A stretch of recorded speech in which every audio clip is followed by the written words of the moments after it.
Hey everyone, welcome back. In this quick video, I'm going to show you how to easily enable or disable your active status on Facebook Messenger using your PC.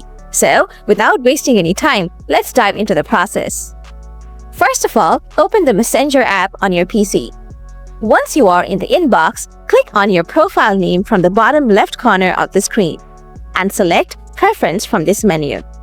Near the top, you'll see the Active Status feature. Click on it. Now, if you want to disable your active status, just toggle it off and hit the Save button. But if you want to enable it, click on Active Status again. Toggle it on and hit Save. So, that's it guys.